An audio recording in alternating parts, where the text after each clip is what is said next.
Come see us on tour in Hartford, Connecticut, Syracuse, Atlantic City, Levittown, New York, Co-Host, New York, Providence, Rhode Island, Los Angeles, Bakersfield, San Jose, Toledo, Ohio, and Toronto, Ontario. Go to jimmydore.com for a link for tickets. So maybe some of you have seen this recently. This went viral, this post by this woman, Tiffany Cianci. And I'm just going to play a little bit of it, and then I'm bringing my my expert to debunk this. So here, let's watch a little. Here we go. Last night, I started off by researching Hooters getting bankrupted by private equity and ended up uncovering the next 2008 level economic collapse. And they're hiding the bubble inside a private equity black box that makes it almost impossible to see what they're doing. Almost. This time, they're not going to collapse the banks and make it too big to fail. They're going to bankrupt the entire American pension system. I'm almost too afraid to make this video, but it has to be done. So let's get into it. In 2008, investors and bankers were able to crash the world's economy by engaging in risky, unethical bets and investments, and they did it right out in the open.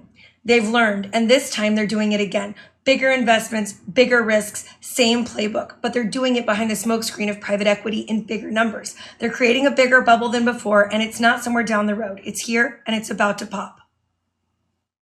You see, for the last month, I've been trying to figure out why these companies that private equity had acquired were failing even though they were still succeeding. Joann's, 97% of their stores are still profitable, and yet they're still bankrupt. But they weren't bankrupt a year ago, and they still had the debt that private equity had stacked on them a year ago. So I wanted to know what changed. The same thing with Hooters. The same thing with... Now in 2024, private equity bankrupted 110 businesses. And that was almost double their previous record.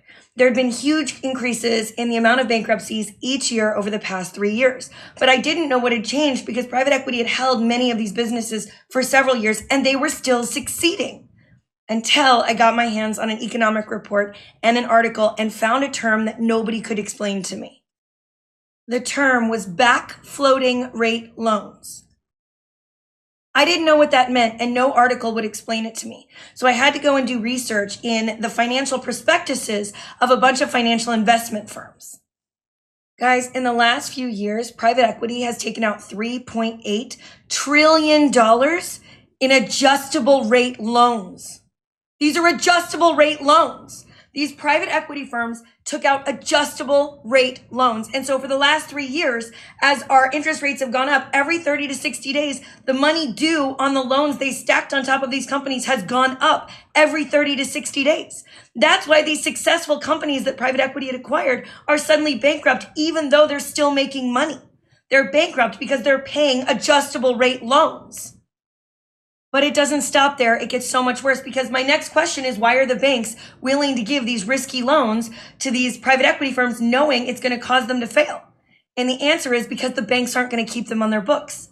The banks are immediately repackaging these adjustable rate loans as something called CLOs, right? Which are then packaged and sold off to our pension funds as really great debt. And they tell them that it's a diversified portfolio. Are you hearing The Big Short in real time? Literally, all of these companies are getting bankrupted in greater and greater numbers. And all of this debt is adjustable rate. And all of the bankruptcies are skyrocketing in this direction. And now if you look at this. So let me bring in our financial expert, Carol Roth, back to the show. She's, of course, an American television personality. We all know her from the TV. She's from Mark Burnett's America's Greatest Makers television show. She's a weekly panelist on current events at business show Bulls and Bears. She's a best-selling author, New York Times best-selling author of The Entrepreneur Equation. Her latest book is You Will Own Nothing, Your War with a New Financial World Order and How to Fight Back. Welcome back to the show, Carol Roth. Hi, Carol. Hi, Jimmy. Always great to see you. So where do you want to start with that? All right. So I think I want to start with just some of my background, and then we can kind of get into the video because I think it's important. First, disclaimers that I have been in the financial industry on and off for a very long time. And so I have had many personal and professional experiences with private equity. some very good and some bad. Some of the greediest twats that I've ever met in my life have been in private equity, but I've also had great experiences and worked with private equity firms evaluating deals. So just wanted to throw that out there so that you can kind of make the decisions for yourself. As people know, Jimmy, who've seen me before on the show, I'm a small business advocate as well. And I think that what you need to know about private equity first before we get into the video is that they definitely have some issues and some problems. And there are certainly some companies that are worse and some that are better. And so I think it's important for us to, not discuss it as one class of things. Some companies do a great job and some don't. So we have to kind of differentiate that. The reason that private equity has become such a big deal is because it has become harder for companies to go public. There has been a bigger bar, it's been more expensive, and there's been more regulation since the Sarbanes-Oxley requirements many years ago. And so not as many companies have that as an option. So a private equity firm is going to come in to different companies, and depending on the focus of the firm, they're either going to provide capital to grow the business, they're going to provide the founders and investors a way to exit their business and create a liquidity event. And sometimes some private equity firms buy distressed businesses that have run into trouble for all different kinds of reasons. So I think it's important to know that private equity in general, their investments are riskier than public investments because there is no public scrutiny. Some of them do take on this distressed type of business. And so for that, because they are taking on more risk, they demand a higher return. And there's also going to be more failures. So that kind of creates some of the backdrops. This video, I was tagged in probably 100 times if I was tagged in once on X.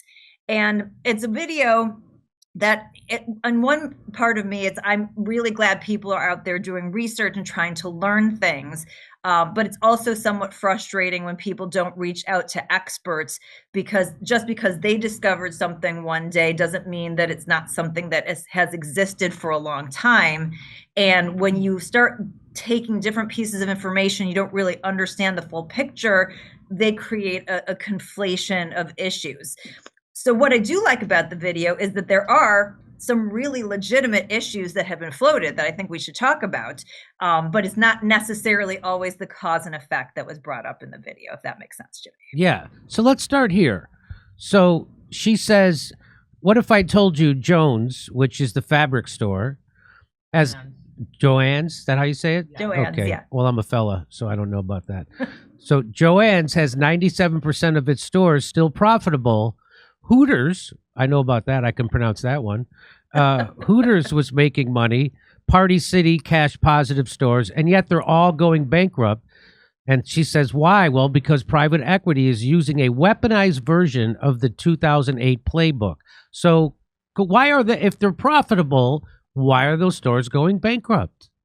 So this is where we'd have to actually go into each one of these companies to kind of go through the specific issues that impacted them. With Party City, they've been through bankruptcy multiple times. They emerged. There was a helium shortage, which impacted their ability to sell balloons. I mean, there's all kinds of things going on.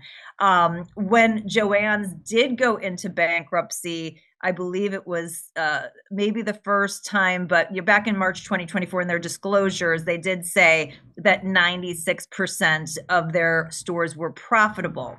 Now, profitable does, first of all, a lot of heavy lifting, because we don't necessarily know if that means they made a penny or they made, a very good margin.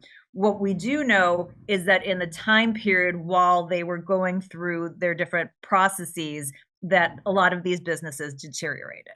Now, yes, for many of the examples that she has put up, there is way too much debt that was put on these businesses, because for something like Joann's, they had done really, really well during the COVID shutdowns when there was all the crafting, and so the assumption probably was, oh, this is going to be the level of business going forward. And then obviously things shifted. But the idea that all of a sudden retail is just going out of business because of private equity, we know, think about, Jimmy, all of the retailers from our childhood, the Ventures, the Turnstiles, the Kmarts, the Woolworths, the names go on, and restaurants as well that have gone under. So that is not that the retail cycle goes through a lot of shifts. It's not unusual. If anybody looks at the mall landscape, you can see that there's, it's just been decimated. So when you have the issue of a lot of debt on a business, and then something changes in that business, the projections, then yes, you do end up in a situation where some of these go out of business, and that is absolutely the fault of the private equity firm. But certainly, especially with these high-end examples, this is not the intention, and the companies do not make the returns that they're looking for, the money that they're looking for by doing this. So I do not think we would say they're intentionally trying to do this. Is it risky? Is it too much debt? Absolutely. And so that's where I think, we need a part and parcel where, yes, she's making a very valid point in one regard, but then trying to connect it with other issues. So tell me so I barely even understand what it means, what private equity even means, right? Yeah. So a private equity firm, how would you define what a private equity firm is? So a private equity firm is a firm that brings together a bunch of capital, and they have it under their management to go out and to invest in other businesses. And they may buy either a minority stake, where they own a piece of the business, but they're not the majority owner, what you would consider the owner of the business. But most private equity firms like to be the majority owner. So whoever was the previous owner, maybe the founder, maybe other investors, that they use their money to go in and make an investment. Some of that money could go to buying out other investors and founders and things like that. And some of the money that they put up goes to hopefully improve the business. Not always the case. Some of this is just financial engineering, but hopefully to create a growth plan for the business. In addition to that money that they've raised, then they look for debt. And it's usually from a lot of different sources. It can be from a bank, it can be from mezzanine lenders, it can be from private credit lenders, all different kinds of debt that they put on the business as well. And usually if they're looking at a business that has a lot of cash flow, then they can say, oh, okay, this business can predictably pay down this debt over time. And because that gets paid down, our equity becomes more valuable. And that's this whole point of why they're putting the debt on the business, is because they're trying to create a higher return from their best investors that gave them the equity capital that has ownership in the business. Equity owns the business. The debt has a claim on the business depending on where it is in the capital structure. Does that make sense? Yes. So a private equity firm is just a group of investors that go out and buy majority stock or majority ownership in companies. And then often they will then borrow more money to theoretically invest into that business to make it more profitable, correct? Sometimes, or again, to juice their returns. And that's the push-pull here. Some of the private equity firms have processes. So if you have a smaller company that they're buying, they may say, you don't have professional management. We're going to help you put in management. We're going to help you professionalize, put in systems, put in better accounting controls and things, better ideas to grow your business. When you get to big companies, when you're talking about the Joannes of the world and the Party Cities, it's probably less of that and more of the financial engineering. And I think that's where, they get the bad rap from. So help me explain, how does a private equity firm juice their returns by borrowing money and saddling the company they just bought a majority stake in? How does that turn into more money for the private equity firm by accumulating debt for the company they just bought? Sure. So let's say we have a company, I'm just going to use made up numbers to make it easy, but let's say we have a company that we need to buy for $100 million. Are you in with me, Jimmy? We're going to go, you and I, we're going to go buy it for $100 million. Let's say we got all of our friends together and we had $100 million and we used this equity. We're all going to get ownership and we bought it for $100 million and then it turns into $200 million. We've taken our 100 million and turned it into 200, so we've doubled that. How do we turn it into 200 million? Look, we have a growth plan. The business grows. It's been growing at 30% a year. We tell them, hey, you should have an all-you-can-eat buffet. It's going to bring in more customers. All the businessy kinds of stuff. Okay. And it's already been growing on a trajectory of that. So we know in 5 to 7 years that's our projection. So let's just say, the projection is it'll be 200 million. 200 million. So we're going to take our 100 that we have, our money, our equity, and own it. And we're going to say when it's 200, everybody doubled their money. But I have a better idea, Jimmy. What if we just put in 50 million and then we borrowed 50 from the bank? And then we have 100 million. And this company, we're going to use every time they make a profit, that we're going to use that cash to pay down the debt. And by the time we sell this business in 7 years, we're going to pay off all of that debt.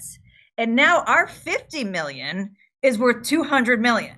So instead of doubling our money, we now have a 4 times multiple of our money. So you can see why that is an attractive proposition. And that is the financial engineering that goes in with these things like leverage buyouts and private equity buyouts, where they're using debt to increase the return on the equity. Does that make sense? Yes, now I get it. Okay. So you'll get a bigger return because you're actually putting less up front. Yes. You're going to get a bigger return on the money you initially invest because the other half of the money that you're using to buy the business is borrowed. It's debt. It's borrowed. And let's just say even let's say we didn't pay any of it down. We still then, now we put in 50 and we have to pay back that 50 million off our 200. We still have $150 million worth of value. And so it's still tripled, even if we didn't pay down a cent of that debt. Okay. So the more we can pay down from the cash flow of the business, it will increase our returns. But even so, in that particular example, that worked. Now, this is where financial firms model it out because they have to make sure the business grows. They have to make sure they get a certain return. They have to make sure all these things align. And this is where the miscalculation has happened when they put on too much debt and the company doesn't make enough money to be able to pay down that debt. And that's where they end up running into trouble and sometimes head into a bankruptcy, which, your viewers, sometimes people on the street, they may think, oh, when you're bankrupt, that means you didn't make any money or you're out of business or whatever it is. But the Chapter 11 process is specifically for for companies that get into this financial trouble where they have too much debt, and it gives them an opportunity to continue to run and operate the business and see if they can come to an agreement with the debt holders. And then the equity holders, us who put up the money, usually get wiped out, and the new buyer ends up then helping to pay back that debt. So that's what happens when they go through bankruptcy. If they can't find a new buyer to step in and do that, then they end up having to liquidate the business. But that's one of the issues I have with this, is to the extent there's still a viable business that is, that is really doing well, somebody else is going to come out and they are going to repurchase that business, wipe out the equity holders. The debt holders may not be made whole. They may only get 50 cents on the dollar or 75% of the dollar, but then that business is going to, continue on. And so bankruptcy doesn't mean that it will go out of business until the point that there is no buyer. And particularly if the business is struggling, then they usually go through some sort of a liquidation process. But sometimes private equity firms buy a majority stakehold in a business. And do they purposely make the business fail? I am thinking about, for instance, Red Lobster, right? So Red Lobster, correct me if I'm wrong, most of the Red Lobster franchisees, they owned the property where the Red Lobster was. And what the private equity firm did was they sold the property. And so that kind of bankrupted their business. Am I wrong? I was tell them, do you know what happened with Red Lobster? And So can you... I can do some research. I'm happy to come back and talk specifically about Red Lobster. But so one of the things that will happen, and again, it depends on the firm. Some private equity firms are more growth oriented. Some are what this is called financial engineering. And this is the stuff that everybody's going to be angry about, is the financial engineering stuff. But they may say, okay, well, instead of us going to get all of this debt from the bank, what's a different way we can go about doing this? Well, if we own these properties, what we can do is something called a sale leaseback. So we'll sell the properties and we'll take that cash and we'll use that either to run the business, pay down the debt, supplement, how much we're paying, whatever it is. And then the people who, whether it's the franchisees or company-owned stores, now you have to pay rent to a landlord, on a monthly basis instead of just owning the building. And so that is a perfectly legitimate strategy that works sometimes. Sometimes it doesn't. It really does depend on the specific situation. And I don't know enough about Red Lobster to be able to speak exactly to that. I do think my joke about the all you can eat buffet, that was one of the things I think that made them go sideways.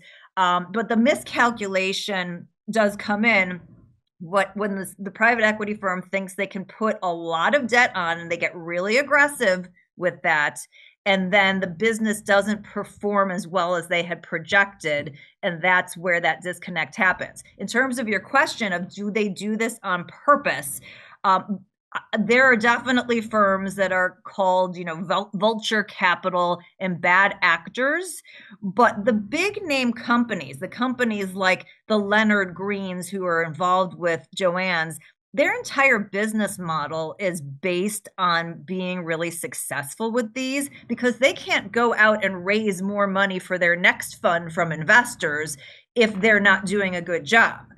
What happens in a portfolio strategy is that some of them are going to work and some of them are going to not work. And so the winners, if those overtake the losers, they tend to not care as much because it matters about the total return for them. And obviously that's something that matters to customers, to people who work there. And so I'm not saying it's a right thing. I'm just trying to give you a sense of the mindset.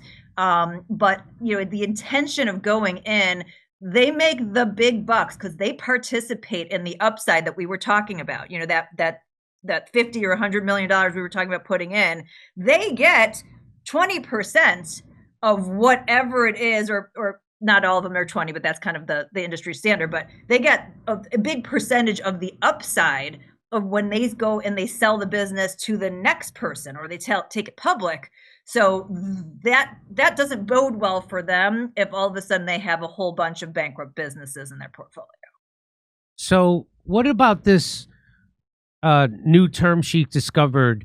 So in 2008, we all know or remember what happened was that they were having these adjustable mortgages. Yes. And so when it was at 3%, everybody could make their payments, but when it went up to 7%, people couldn't make their payments anymore, and they had a default on their loans, and we had a housing crash. Right. Now, she's saying that they're doing a similar thing where they're getting these loans for these businesses on a new term for an adjustable mortgage, and that now that they're going up, they can't pay they can't make their mortgage payments or whatever the debt payment is. And go ahead. This is where the confusion. So adjustable rate lending, if you have a loan from a bank in your corporation, it's something like 85% of all loans are adjustable rates, have been for, forever. Like that's the lending. Basically, they're lending at something called SOFR, the secured overnight financing rate, which is how banks lend to each other. The standard used to be LIBOR, but it's SOFR, plus a series of basis points, because the banks don't want to be caught in an issue, like you said, if the interest rate goes up. They don't want to say, oh my God, now we're here and our loans don't make any sense. So they usually end up at SOFR plus some amount. So that is 100% for loans. If you get a bond, if you get, some other type of financing in your financing structure, you may be able to get some high rate fixed debt, but the adjustable rate debt for loans is the majority. And I can post on my X feed if it's helpful from the Fed, where you can see adjustable rate loans versus fixed rate loans for corporate financing. So bonds are usually fixed rate and loans are usually adjustable. Now, what she's talking about in terms of the packaging of loans is something called CLOs, collateralized loan obligations. And this does ring very similar to the great financial crisis. So I understand why that set off alarm bells. And this comes around every 5 years, somebody writes an article, but they actually started creating CLOs in the late 80s or early 90s. So this is not new. If the banks can financialize and package anything, they're going to do it. They are riskier loans. So,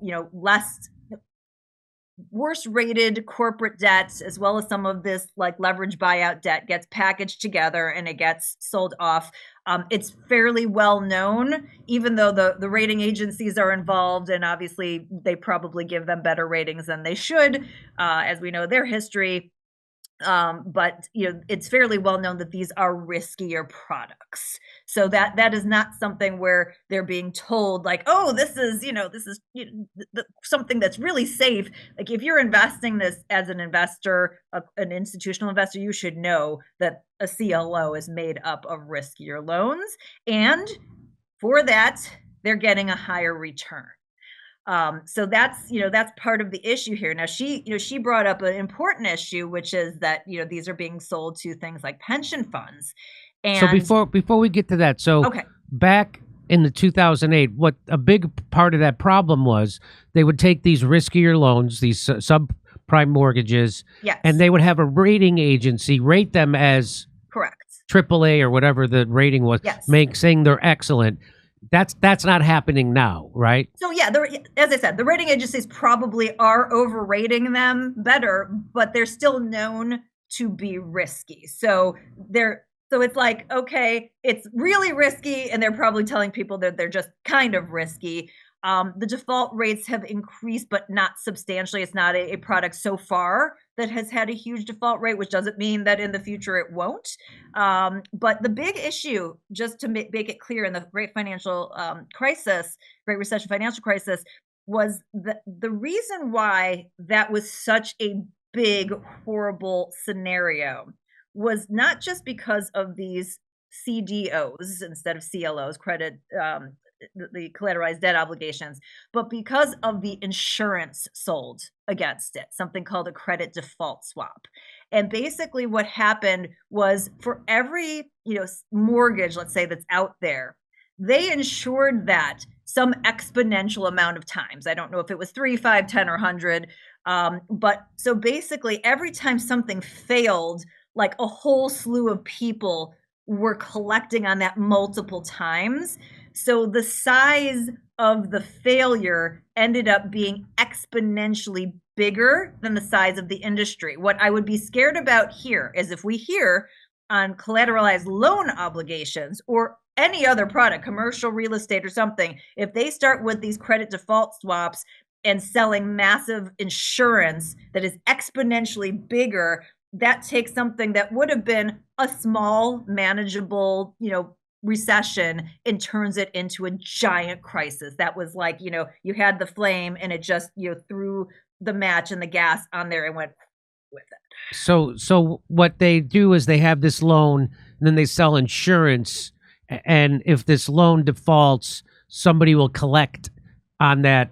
And they sell it to multiple people on the same loan. So they sell it to you, and they sell it to Kurt, and they sell it to Misha, and they sell it to whatever, all on the same loan. So it's not just one person collecting when it goes bad. It's a whole group of people collecting. And that's why you take something that would have been bad and you make it hugely bad. It's not actually insurance. It's more of a bet, right? It's like a short. Yeah, it's a insurance type product, which is why AIG was the one Yeah. who, ended up having the biggest role in it. So it's called a credit default swap. They could come up with another cute name, but that's the issue is, do we take something that we have and do we find a derivative product that makes it, 3, 5, 10, 100 times worse? So that's the smoking gun. Yeah. So now, are they doing this with this corporate debt? Are they now repackaging it and selling this debt off to pension funds, and then pension funds are all going to crash now? Because that's what she made it sound like in that video. Yeah. So that's the issue. And as I said, I think let's put it this way: there's a lot of money in these collateralized loan obligations. It's like 1.2 trillion, I think, at the last time I checked. So there's a lot of money in these risky situations. Not every piece of debt in it is private equity backed. Not every piece of private equity backed debt is something that's going through bankruptcy. But it is something to keep an eye on. But it's not any bigger in scope than the amount of credit card debt that we have, which is also adjustable rate, as we've talked about. Commercial real estate is 2 times the size of this.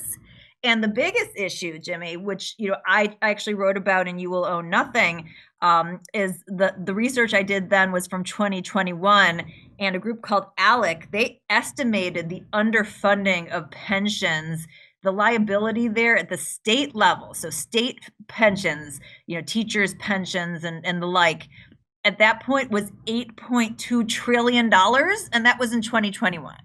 And you can imagine that it's gotten worse since then. And on top of that these pension funds, in order to meet their obligations and also juice their own returns, pension funds were taking on debt, not investing in debt, not investing in these products, but taking on debt in order to be able to service their portfolio. So I think a pension crisis is 100% on the table. And I think that's one of the great things that Tiffany brought to light here.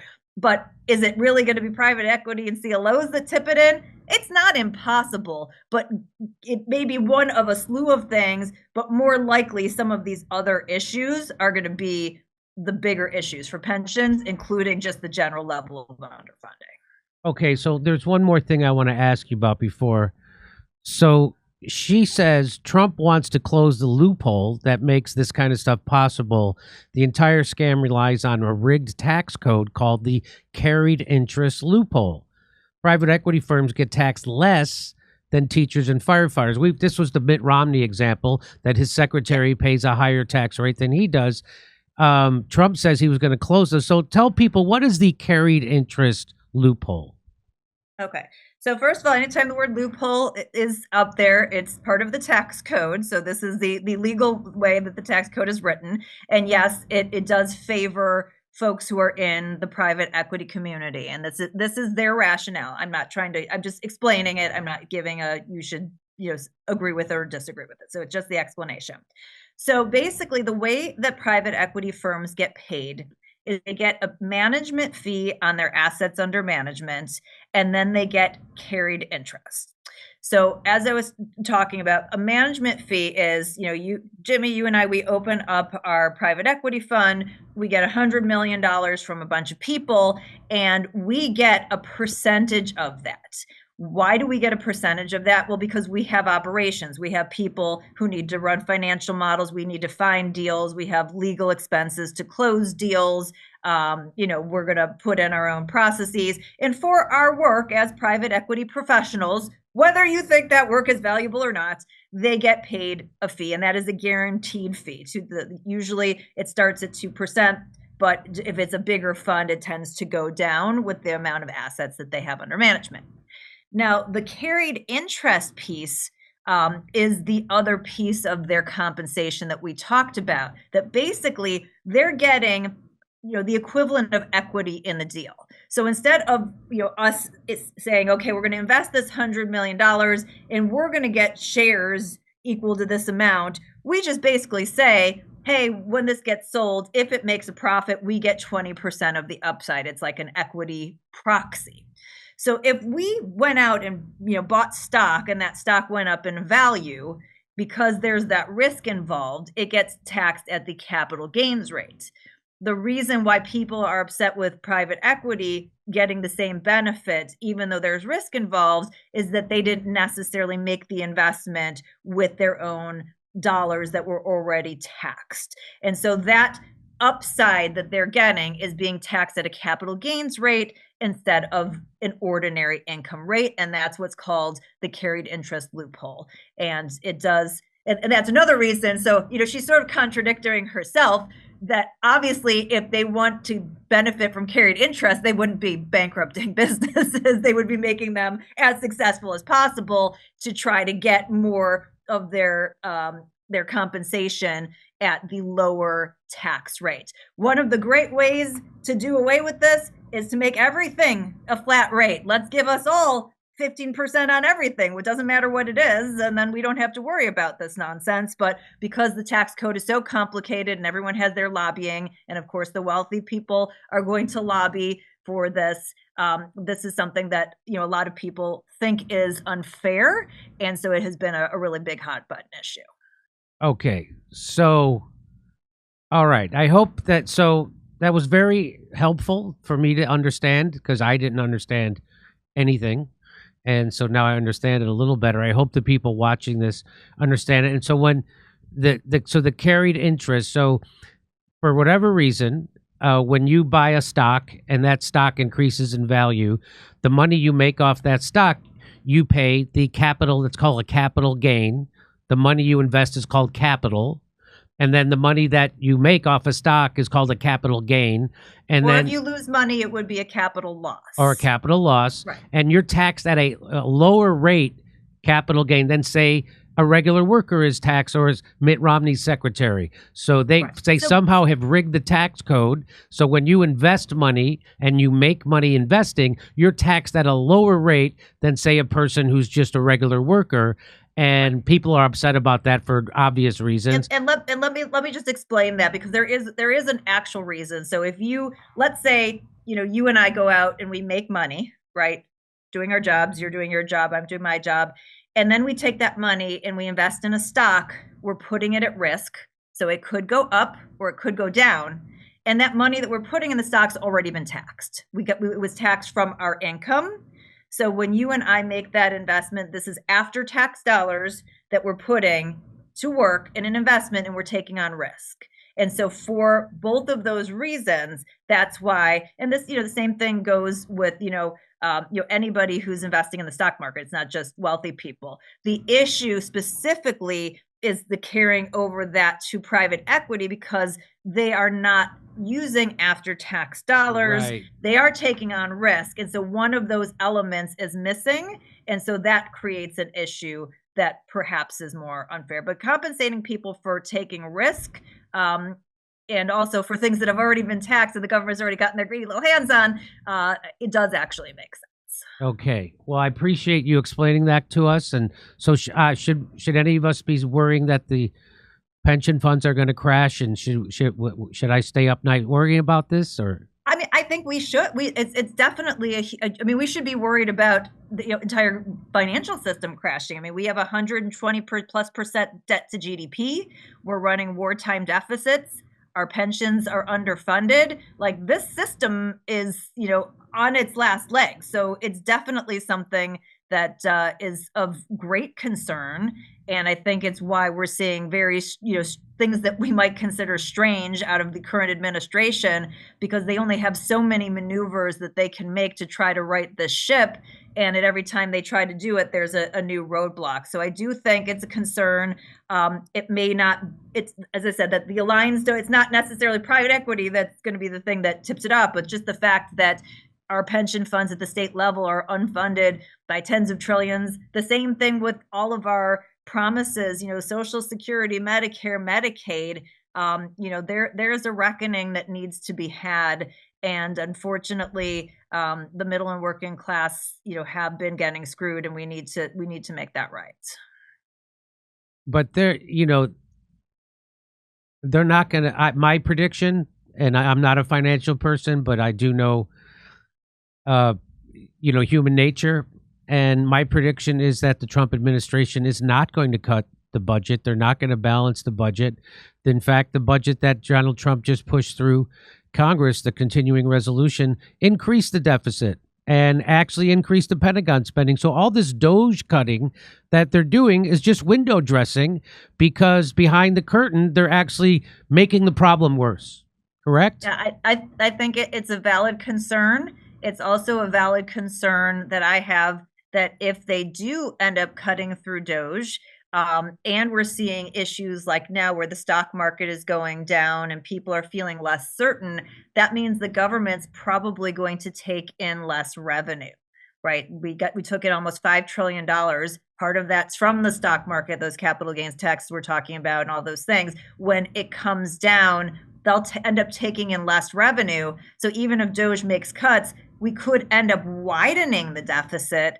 And in that particular case, based on our debt levels and our deficits, we could end up in a debt spiral. So I would not be surprised, Jimmy, if we see something very out of the box this year, some sort of an agreement to change the value of the dollar or revaluation of gold, like some very out of the box things, because they really are left without options. And as you said, the political will to actually do these things, may not be there. And even if they do, they still may get tripped up because of the fragility of the situation. So that's I share your concerns there. Yeah, the weapons manufacturers and the military industrial complex has a stranglehold on the purse strings of our government, and you'd have to, that's where you have to cut. Even Steve Bannon said that on our show. If you're serious, you have to go across the Potomac and you have to make those cuts.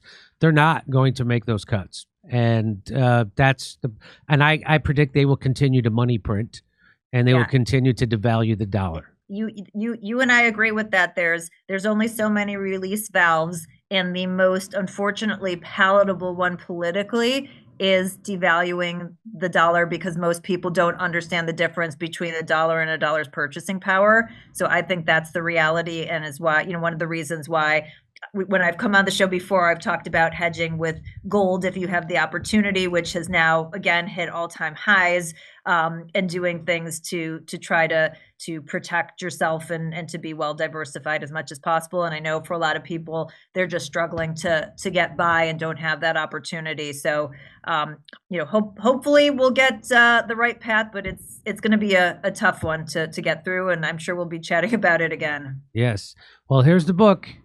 You will own nothing. There it is, by Carol Roth, bestseller. Everybody check it out. Carol, thanks for coming on and explaining stuff to us. Thanks for taking time. It's always great to talk with you. Yeah, of course. And I would just offer up, if anybody has questions, feel free to reach out. And I also do an economic newsletter that explains these things at carolroth.com/news, which is free. So always happy to help break it down. So thanks for the time, Jimmy. Okay, fantastic. Okay, take care. Okay. Hey, what if getting life-saving medication was as simple as 1, 2, 3? Select your meds, get the prescriptions, and have it shipped straight to your door. What?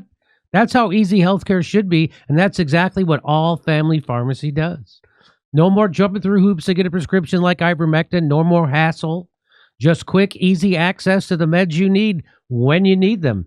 That's not your typical pharmacy. They cut out the red tape and make it simple to get your hands on medications like ivermectin, antibiotics, maintenance meds, emergency kits, and more.